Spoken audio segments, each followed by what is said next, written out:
कहानी में आप देख रहे हैं कि यहाँ पर अब जो विक्रांत है उसे पता चल चुका है कि उसकी माँ नीतू की हालत खराब है और इसीलिए मन्नत को पैसों की जरूरत थी। जहाँ दूसरी तरफ मन्नत से पैसों का इंतजाम तो हो जाएगा, लेकिन जब वह पैसे लेकर हॉस्पिटल जा रही होगी तभी यहाँ पर ऐश्वर्या, मल्ला और विशाखा मिलकर उस पर अटैक कर देंगे और पैसे छीन लेंगे। आने वाले ट्रैक में एक बार फिर से मन्नत लाचार हो चुकी है। इतनी कोशिशों के बाद, इतना सब कुछ करने के बाद भी मन्नत के हाथ क्या आया? कुछ भी नहीं। वहीं दूसरी तरफ विक्रांत बहुत ही इमोशनल हो रहा है क्योंकि उसे अपनी मां नीतू के सपने आते हैं कि अगर तुम मुझसे मिलने हॉस्पिटल नहीं आए तो क्या पता हमारी आखिरी मुलाकात हो और तुम मुझे कभी देख भी ना पाओ और मैं हमेशा के लिए इस दुनिया को छोड़कर चली जाऊं।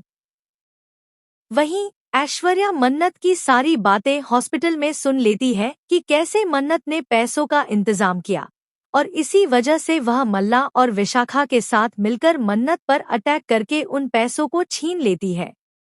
अब विक्रांत हॉस्पिटल में आता है और मन्नत से दुआ को मांगता है।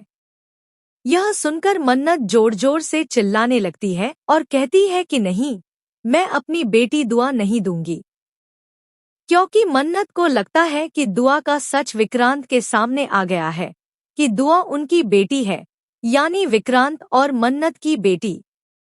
लेकिन असल में विक्रांत दुआ को कंपटीशन के लिए लेने आया होता है, क्योंकि कंपटीशन के बैनर में जिस बच्चे की फोटो लगी है वह दुआ की है, यूवी की नहीं। इसीलिए अब दुआ की जरूरत पड़ रही है। विक्रांत ने भले ही चाहा हो कि दुआ इस कंपटीशन से दूर रहे, लेकिन टैलेंट तो टैलेंट होता है और किस्मत भी साथ देती है। दुआ बहुत टैलेंटेड है, वह बहुत अच्छा खाना बनाती है, इसलिए वह इस कंपटीशन में हिस्सा जरूर लेगी। जो इलाज के पैसे चोरी हो गए थे, अब उनका इंतजाम होने वाला है क्योंकि दुआ इस कंपटीशन को जीतने वाली है और उसे प्राइज मनी मिलेगी। उन्हीं पैसों से नीतू का इलाज होगा। यानी अब विक्रांत बहुत खुश होने वाला है यह देखकर कि दुआ कितनी टैलेंटेड है और पैसों का इंतजाम उसी की वजह से हो रहा है।